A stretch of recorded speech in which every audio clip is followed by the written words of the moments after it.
Hello everyone, welcome to the maths world. ఈ వీడియోలో 9th class mathematics 8th chapter quadrilaterals అనే చాప్టర్లో exercise 8.4లో 1, 2, 3 problems ఎలా చేయాలో ఈ వీడియోలో నేర్చుకుందాము. ఈ 3 ప్రాబ్లమ్స్ ఈ ఎక్సర్సైజ్లో ఉన్న ప్రాబ్లమ్స్ అన్ని చేయడానికి కూడా మిడ్ పాయింట్ థీరంని యూజ్ చేసుకుంటాము. So mid point theorem already ఒక వీడియోలో ఎక్స్ప్లెయిన్ చేశాను, ఒకసారి మళ్ళీ గుర్తు చేసుకుందాం దాన్ని. So mid point theorem: the line segment joining the midpoints of two sides of a triangle is parallel to the third side and also half of it. ఒక ట్రయాంగిల్లో 2 sides యొక్క మిడ్ పాయింట్స్ని జాయిన్ చేస్తే ఫామ్ అయ్యే line third సైడ్కి ప్యారలల్గా ఉంటుంది. అలాగే థర్డ్ సైడ్లో half of it, third side లెంగ్త్లో హాఫ్ ఉంటుంది. ఇది మిడ్ పాయింట్ థీరం. ఈ థీరంని యూజ్ చేసుకునే 8.4లో ఉన్న ప్రాబ్లమ్స్ అన్నీ కూడా చేస్తాం. 8.4లో first problem: ABC is a triangle. D is a point on AB such that AD is equal to 1/4 AB and E is a point on AC such that AE is equal to 1/4 of AC. If D is equal to 2 centimeters, find BC. ABC ట్రయాంగిల్లో D అనేది AB మీద ఒక point, E అనేది AC మీద ఒక point అన్నమాట. ఆ point ఎక్కడ ఉంటుంది అంటే ABలో 1/4 ఉంటుందంట AD, అలానే ACలో 1/4 ఉంటుందంట E అనే పాయింట్. DE వాల్యూ ఇచ్చారు, BC వాల్యూ కనుక్కోవాలి. సో ఈ ప్రాబ్లమ్ని మిడ్ పాయింట్ థీరం యూజ్ చేసి సాల్వ్ చేస్తాము. చూడండి, ఏబిసి అనేది ఒక ట్రయాంగిల్ అని మనకి ప్రాబ్లంలో ఇచ్చారు. D is a point on AB such that AD is equal to 1/4 AB. అంటే ఏబిని మొత్తం 4 ఈక్వల్ పార్ట్స్ కనుక చేస్తే డి ఒక పాయింట్, ఎక్స్ ఒక పాయింట్, ఇక్కడ ఒక పాయింట్ ఉంది, మొత్తం 4 పార్ట్స్ కనుక చేసినట్లయితే డి అనేది 4th పాయింట్ అనమాట, 1/4 ఆఫ్ ఏబి అని అన్నారు. అలానే E is 1/4 of AC. AE అంటే ఏఈ లెంగ్త్ ఏసీ లెంగ్త్లో 1/4 ఉంటుందని అర్థం. సో అలానే ఈ మిడ్ పాయింట్ అంటే ఏబీకి మిడ్ పాయింట్ని ఎక్స్గా తీసుకున్నాము, ఏసీకి మిడ్ పాయింట్ని వైగా తీసుకున్నాము. సో ఈ ప్రాబ్లమ్ని సాల్వ్ చేయడానికి మిడ్ పాయింట్ థీరంని యూజ్ చేసుకుంటాము. సో ఫస్ట్ గివెన్ ఇన్ఫర్మేషన్ రాసుకుందాం. Given ABC is a triangle. ABC is a triangle. అలానే డి అనేది ఏబీ మీద ఒక point. D is a point on AB. ఎలా ఉంది ఆ డి అనే పాయింట్ అంటే ఏడి, ఏ నుంచి డి వరకు ఉన్న లెంగ్త్ ఏబీలో 1/4 ఉంది, 1/4 ఆఫ్ ఏబీ. అలానే E is a point on AC. E is a point on AC. AE length AC లెంగ్త్లో 1/4 ఉంది. అంటే ఇది మొత్తం 4 సెంటీమీటర్స్ ఉంటే సపోజు ఏఈ లెంగ్త్ 1 ఉంటుందన్నమాట. So AC AE is equal to 1/4 of AC. ఇది మనకి ఇచ్చిన ఇన్ఫర్మేషన్. అయితే ఈ డిఈ లెంగ్త్ ఇచ్చారు, లెంగ్త్ ఆఫ్ డిఈ 2 సెంటీమీటర్స్ అంట. అయితే ఈ లెంగ్త్ ఆఫ్ బీసీ కనుక్కోవాలి. సో ఎక్స్ వై, ఏబీకి మిడ్ పాయింట్ ఎక్స్, ఏసీకి మిడ్ పాయింట్ వై అనుకుందాం. Let X is mid point on AB and Y is midpoint on AC. So join XY, ఎక్స్ని వైని join చేస్తున్నాము, ఎక్స్ అండ్ వై. అలానే డీని ఈని కూడా join చేసాం, డి అండ్ ఈ. సో ఇప్పుడు మనకు ఫిగర్లో AXY అనేది ఒక ట్రయాంగిల్ అవుతుంది. సో ఇన్ ట్రయాంగిల్ AXY ఈ ట్రయాంగిల్ వరకు తీసుకున్నట్లయితే ఏఎక్స్కి డి అనేది మిడ్ పాయింట్ అవుతుంది, ఏవైకి ఈ అనేది మిడ్ పాయింట్ అవుతుంది. ఈ ట్రయాంగిల్ వరకు మాత్రమే చూడండి. ఏఎక్స్వై ట్రయాంగిల్లో D is mid point on AX and E is mid point on AY. So in triangle AXY D is mid point of AX and E is midpoint of AY. So from midpoint theorem, the line joining the midpoints of 2 sides of a triangle is parallel to the third side and also half of it. ఇది midpoint theorem. చూడండి, 2 mid పాయింట్స్ని join చేస్తే form అయ్యే line third సైడ్కి ప్యారలల్గా ఉంటుంది. అంటే DE అనేది ఎక్స్వైకి ప్యారలల్గా ఉంటుంది.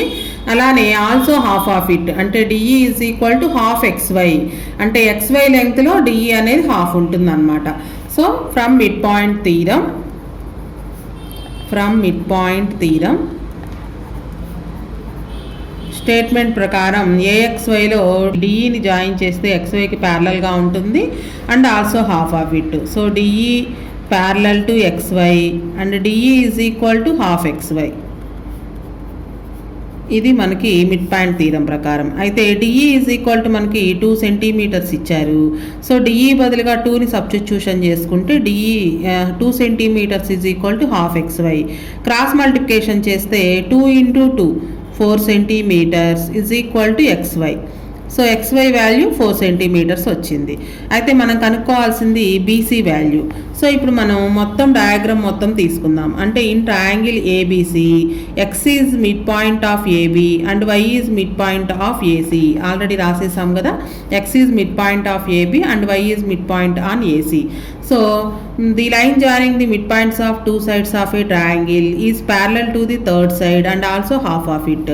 సో ఈ ఎక్స్వై అనేది బీసీకి ప్యారలల్గా ఉంటుంది, అలానే బీసీలో హాఫ్ ఉంటుంది అనమాట. ఆల్రెడీ మనకి ఎక్స్వై 4 సెంటీమీటర్స్ అని వచ్చింది. సో ఇప్పుడు బిగ్ ట్రయాంగిల్ అంటే పెద్ద ట్రయాంగిల్ తీసుకుందాం. In triangle ABC X is mid point of AB, x is midpoint of AB and y is midpoint of AC. Midpoint of AC. From midpoint theorem, triangle midpoint theorem prakaram, the line joining the midpoints of a triangle is parallel to the third side and also half of it. So ఇప్పుడు XY BC ఈ రెండు ప్యారలల్గా ఉంటాయి. అలానే XY is equal to half BC and also half of it. ఇది కదా మనకు mid point theorem. Already XY value కనుక్కున్నాం 4 centimetres is equal to half BC. Cross multiplication చేస్తే 2 × 4 8 centimetres is equal to BC × 1 BC. So BC value 8 centimetres అనమాట. మనం కనుక్కోవాల్సింది కూడా బీసీనే. Next second problem. ABCD is a quadrilateral. EF, G and H are the midpoints of AB, BC, CD and DA respectively. Prove that EFGH is a parallelogram. ఇక్కడ మనకి quadrilateral అని మాత్రమే ఇచ్చారు. క్వాడ్రిలేటరల్ యొక్క మిడ్ పాయింట్స్ని జాయిన్ చేస్తే form అయ్యేటువంటి figure parallelogram అవుతుంది అని ప్రూవ్ చేయాలి. సో క్వాడ్రిలేటరల్ అంటే 4 sides కూడా డిఫరెంట్గా ఉండొచ్చు. ఇక్కడ మనకి ఏసీబీడి అనేవి డయాగ్నల్స్ అవుతాయి. ఏబీకి మిడ్ పాయింట్ ఈ, బీసీకి మిడ్ పాయింట్ ఎఫ్, డీసీకి మిడ్ పాయింట్ జీ, అలానే డిఏకి మిడ్ పాయింట్ హెచ్ అనమాట. సో ఇప్పుడు ఈఎఫ్జిహెచ్ అనేది ప్యారలోగ్రామ్ అని ప్రూవ్ చేయాలి. ఫస్ట్ గివెన్ ఇన్ఫర్మేషన్ రాసుకుందాము. ABCD is a quadrilateral.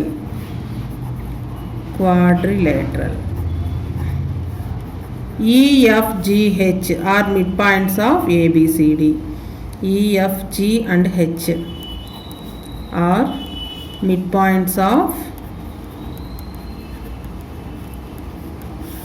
E అనేది ఏబీకి మిడ్ పాయింట్, ఎఫ్ అనేది బీసీకి మిడ్ పాయింట్, జీ అనేది సిడీకి మిడ్ పాయింట్, హెచ్ అనేది ఏడీకి మిడ్ పాయింట్. అలాగే AC and BD are diagonals of quadrilateral. BD and AC are diagonals of quadrilateral ABCD.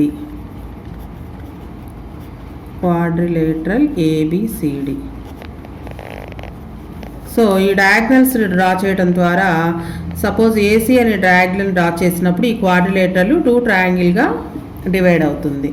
చూడండి, ఇక్కడ మీకు అర్థం కావడం కోసం మళ్ళీ ఓన్లీ ఏసీ డయాగ్నల్ మాత్రమే డ్రా చేసి చూపిస్తాను.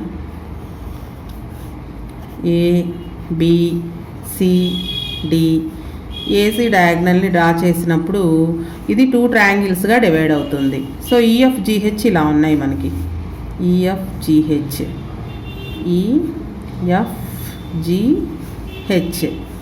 సో వీటిని జాయిన్ చేసాం. ఈఎఫ్ అలానే ఎఫ్జి, హెచ్జిహెచ్, హెచ్ఈ. సో ఇప్పుడు ఏసీ డయాగ్నల్ డ్రా చేయడం ద్వారా 2 ట్రయాంగిల్స్గా డివైడ్ అయింది కదా, అది triangle ABC and triangle ADC. ఇప్పుడు ఈ 2 ట్రయాంగిల్స్ తీసుకుంటాం. ఫస్ట్ ట్రయాంగిల్ ఏబీసీ తీసుకుందాం. In triangle ABC AC and EF are parallel. ఎందుకంటే ఈ అనేది mid point of AB, F అనేది mid point of BC. Triangle mid point theorem ప్రకారం the line joining two midpoints of a triangle is parallel to the third side and also half of it. So మనం ఇప్పుడు ఈ triangle తీసుకుందాం. In triangle ABC, in triangle ABC E is mid point of AB. ఇక్కడ చూసినా మీకు అర్థమవుతుంది ఈ ఫిగర్లో కూడా. In triangle ABC is mid point of AB, F is mid point of BC. ఇది మన ప్రాబ్లంలోనే ఇచ్చారు. F is mid point of BC. So from triangle midpoint theorem, the line joining the midpoints of two sides of a triangle is parallel to the third side and also half of it. దాని ప్రకారం AC parallel to EF and EF is equal to half AC అని రాసుకోవచ్చు. So from midpoint theorem, from midpoint theorem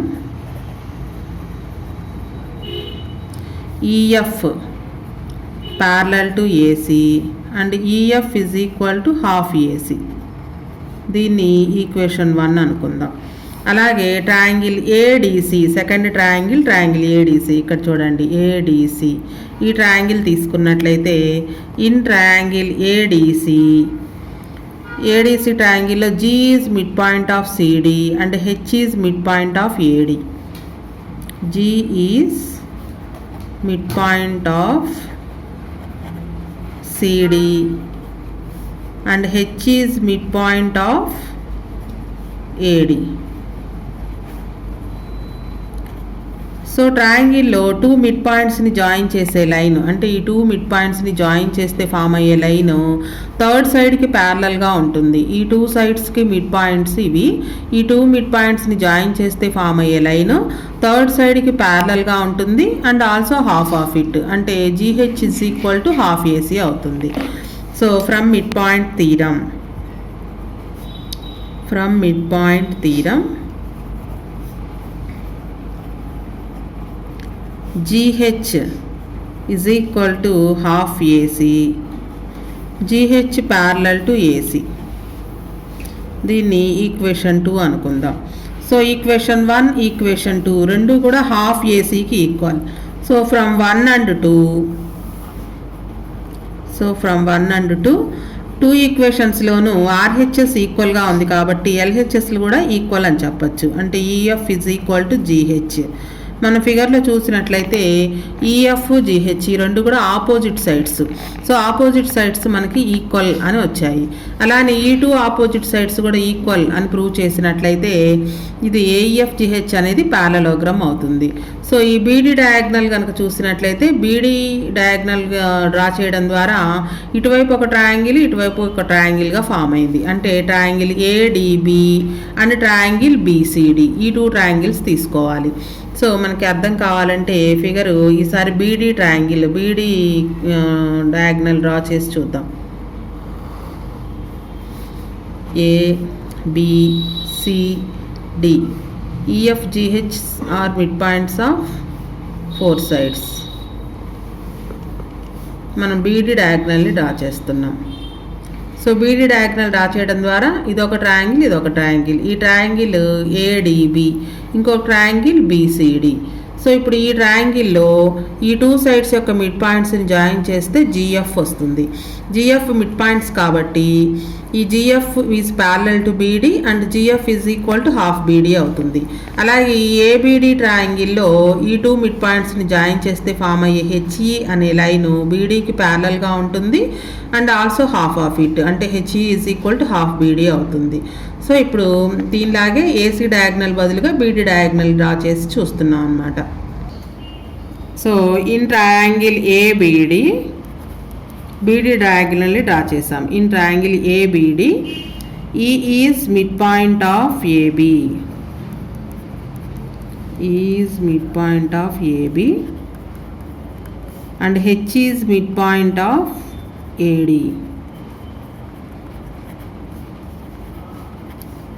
So from midpoint theorem prakaram, the line joining the midpoints of two sides of a triangle is parallel to the third side and also half of it. From midpoint theorem, EH or HE, EH parallel to BD and EH is equal to half BD. దీన్ని equation 3 అనుకుందాం. అలాగే ఇంకొక triangle కూడా form అయింది మనకి. In triangle BCD ట్రయాంగిల్లో F is mid point of BC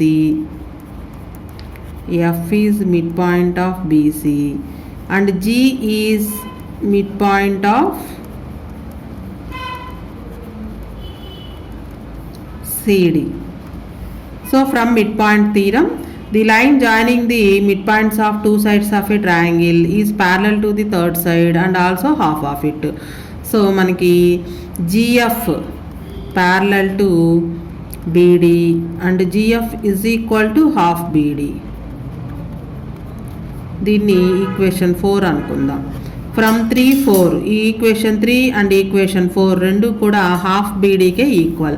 so 2 ఈక్వేషన్స్లోనూ RHS ఈక్వల్గా ఉంది కాబట్టి ఎల్హెచ్ఎస్ కూడా ఈక్వల్ చేయొచ్చు.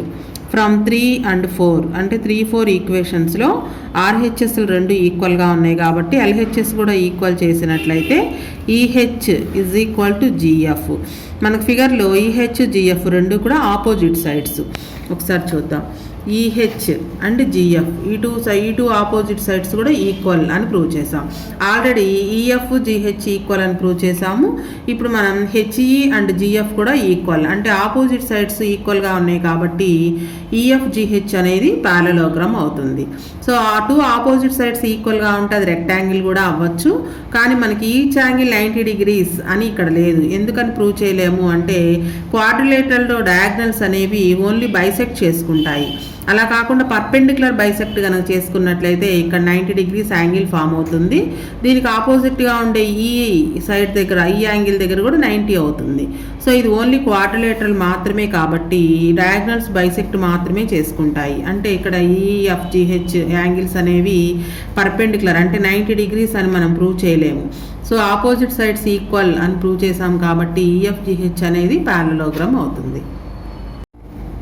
Next, third problem. Show that the figure formed by joining the midpoints of sides of a rhombus successively is a rectangle. రాంబస్లో mid పాయింట్స్ని కనుక join చేస్తే form అయ్యే ఫిగరు రెక్టాంగిల్ అని ప్రూవ్ చేయాలి. సేమ్ సెకండ్ ప్రాబ్లం లాగే ఉంటుంది ఇది కూడా. సో మనకి ఏబిసిడి అనేది ఒక రాంబస్ అవుతుంది. రాంబస్లో ఈచ్ సైడ్ యొక్క మిడ్ పాయింట్స్ని జాయిన్ చేస్తే ఫామ్ అయినటువంటి పిక్యూఎస్ఆర్ అనే ఫిగర్ రెక్టాంగిల్ అవుతుంది అని ప్రూవ్ చేయాలి. సో ఫస్ట్ గివెన్ రాసుకుందాము. Given ABCD is a rhombus. మనకు ఫిగర్ ఏమి ఇవ్వలేదు, ఫిగర్ కూడా మనమే గీసుకోవాలి ఈ ప్రాబ్లం వరకు. ABCD is a rhombus PQRS are midpoints of P is midpoint of AB, Q is midpoint of BC, R is midpoint of CD and S is midpoint of AD. అలాగే second ప్రాబ్లంలో లాగే AC and BD are diagonals of rhombus. AC and BD are diagonals of rhombus. So మనకి problem చేసేటప్పుడు rhombus యొక్క properties తెలిసి ఉండాలి. రాంబస్లో 4 sides ఈక్వల్గా ఉంటాయి. అలాగే డయాగ్నల్స్ అనేవి పర్పెండిక్యులర్ బైసెక్ట్ చేసుకుంటాయి. ఈక్వల్ కాదు, but perpendicular bisect to each other. Perpendicular bisect అంటే ఇక్కడ ఈ రెండు ఇంటర్సెక్ట్ అయిన దగ్గర 90 degrees యాంగిల్ ఫామ్ అవుతుంది. అలాగే ఏఓ లెంగ్త్ ఎంతో ఓసీ లెంగ్త్ కూడా అంతే అనమాట. బైసెక్ట్ అంటే 2 ఈక్వల్ పార్ట్స్. అలాగే పర్పెండిక్యులర్ అంటే ఇంటర్సెక్ట్ చేసుకున్న దగ్గర 90 degrees యాంగిల్ ఫామ్ అవుతుంది. ఓ దగ్గర ఇక్కడంతా కూడా 90 degrees ఉంటుంది. ఎటువైపు చూసినా 90 degrees యాంగిల్ ఉంటుంది. ఇవి rhombus properties. So second problem లాగే ఫస్ట్ ఏసీ డయాగ్నల్ డ్రా చేస్తే కనుక ఈ రాంబస్ అనేది 2 ట్రయాంగిల్స్గా డివైడ్ అవుతుంది. ఈ 2 ట్రయాంగిల్స్ తీసుకుందాం. First triangle ABC. ఏబిసి ట్రయాంగిల్లో పి అనేది ఏబికి మిడ్ పాయింట్, క్యూ అనేది బీసీకి మిడ్ పాయింట్. ఈ 2 మిడ్ పాయింట్స్ని జాయిన్ చేస్తే ఫామ్ అయిన లైను థర్డ్ సైడ్ ఏసీకి ప్యారలల్గా ఉంటుంది, అలానే ఏసీలో హాఫ్ ఉంటుంది అన్నమాట.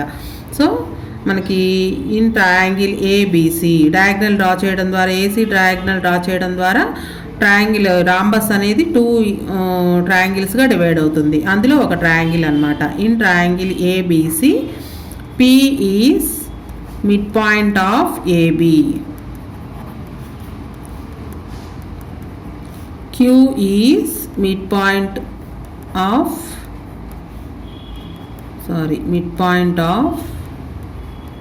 BC. So from mid point theorem ప్రకారం ఈ మిడ్ పాయింట్ థీరం అనేది ఒక్కొక్క ప్రాబ్లంలో మనం 3-4 టైమ్స్ యూజ్ చేస్తున్నాము. ఆ స్టేట్మెంట్ బాగా నోటికి వచ్చి ఉండాలి. The line joining the mid points of 2 sides of a triangle is parallel to the third side and also half of it. So PQ parallel to AC and PQ is equal to half AC. So ఈ 2 mid పాయింట్స్ని join చేసిన ఈ PQ అనేది third side ఏసీకి ప్యారలల్గా ఉంటుంది, అలానే half of it. PQ is equal to half AC. అలాగే ఏసీ డయాగ్నల్ డ్రా చేయడం ద్వారా ఇంకొక ట్రయాంగిల్ కూడా ఫామ్ అయింది, ADC. So in triangle ADC ట్రయాంగిల్లో S is mid point of AD, R is mid point of CD. S is mid point of AD, R is midpoint of CD. So from midpoint theorem,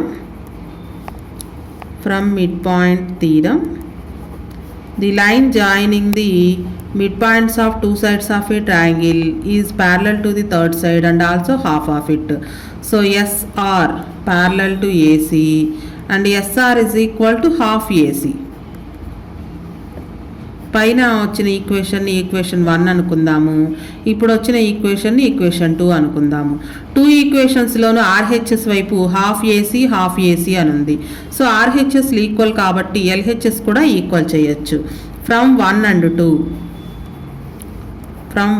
2 PQ is equal to SR.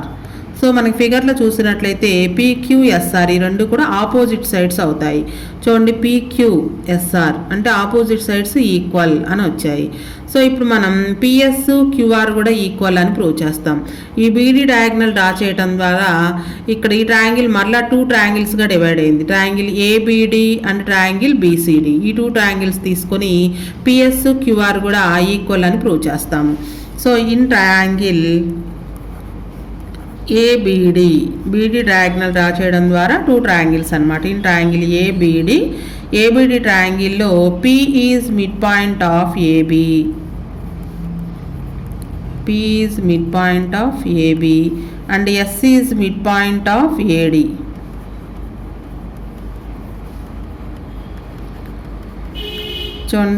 ఫిగర్లో చూద్దాము. P is midpoint of AB and S is midpoint of AD. So ఈ 2 mid పాయింట్స్ని join చేస్తే form అయ్యే line third side అయిన BDకి ప్యారలల్గా ఉంటుంది and also half of it.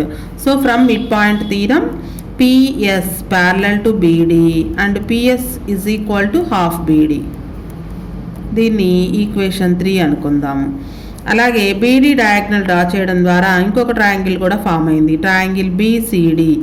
ఈ triangle BCDలో Q is mid point of BC and R is mid point of CD. ఈ 2 మిడ్ పాయింట్స్ని అంటే Qని Rని జాయిన్ చేస్తే ఫామ్ అయ్యే లైను థర్డ్ సైడ్, దానికి ఆపోజిట్గా ఉండే థర్డ్ సైడ్ BDకి ప్యారలల్గా ఉంటుంది and also half of it. So Q is mid point of BC, Q is mid point of BC, R is mid point of CD. So from mid point theorem QR లేదా RQ parallel to BD and QR is equal to half BD. So ఇవన్నీ కూడా mid point theorem use చేసి prove చేస్తున్నాం. Equation 3 and equation 4లో 2 RHSలు రెండు equal కాబట్టి LHS కూడా equal చేయొచ్చు. So from 3 and 4 2 RHS equal కాబట్టి LHS ఈక్వల్ చేస్తే PS is equal to QR అంటే ఆపోజిట్ సైడ్స్ ఈక్వల్ అనమాట. ఆల్రెడీ మనం PQ is equal to SR అని ప్రూవ్ చేసాము. ఇప్పుడు PS is equal to QR అంటే ఫిగర్లో చూసినట్లయితే PS QR ఈ రెండు కూడా opposite sides. So opposite sides ఈక్వల్గా వచ్చాయి కాబట్టి PQRS అనేది ప్యారలలోగ్రామ్ అవుతుంది. మనకి ఈచ్ యాంగిల్ 90 degrees అని ప్రూవ్ చేసినప్పుడే ఇది రెక్టాంగిల్ అవుతుంది అనమాట. సో ప్రస్తుతానికి PQRS అనేది ఆపోజిట్ సైడ్స్ ఈక్వల్గా వచ్చాయి కాబట్టి ప్యారలలోగ్రామ్ అవుతుంది. So PQRS is a parallelogram. ప్యారలలోగ్రామ్లో ఆపోజిట్ సైడ్స్ ఈక్వల్గా ఉంటాయి.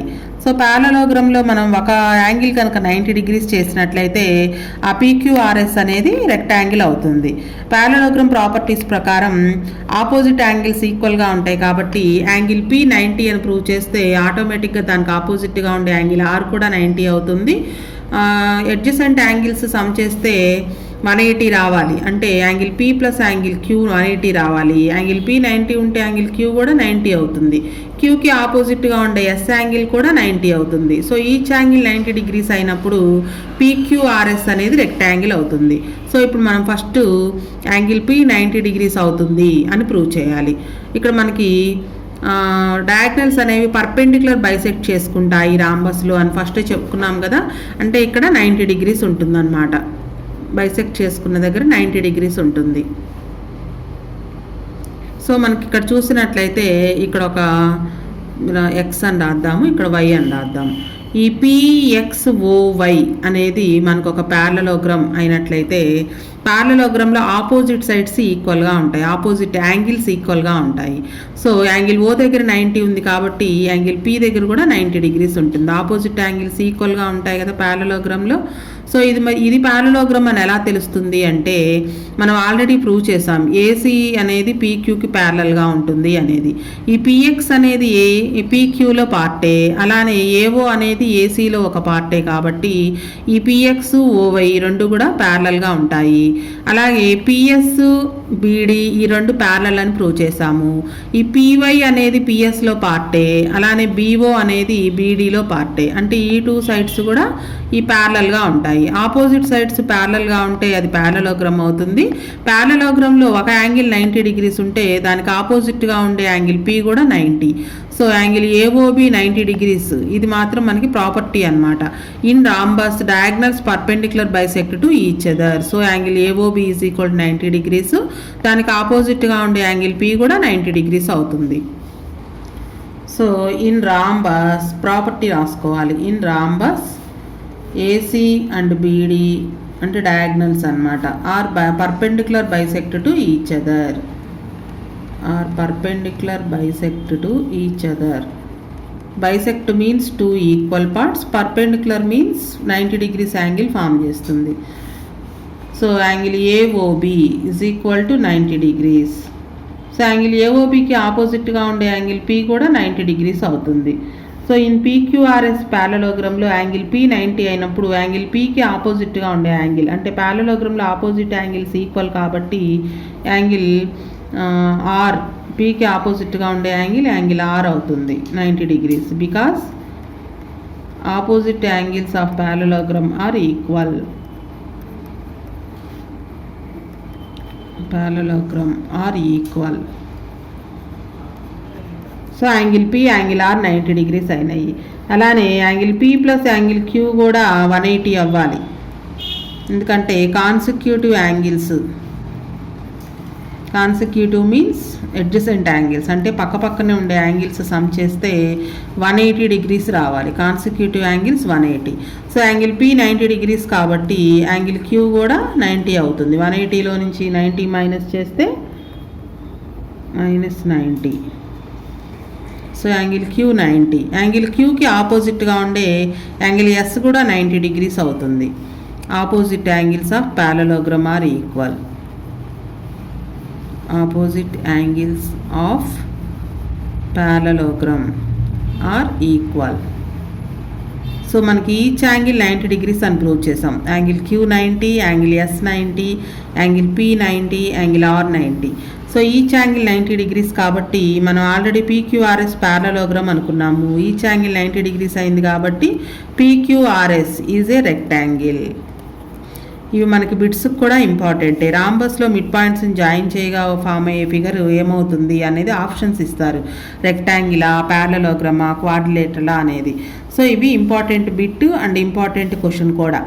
So the line mid points join చేస్తే, రాంబస్లో మిడ్ పాయింట్స్ని జాయిన్ చేస్తే ఫామ్ అయ్యే ఫిగర్ అనేది రెక్టాంగిల్ అవుతుంది.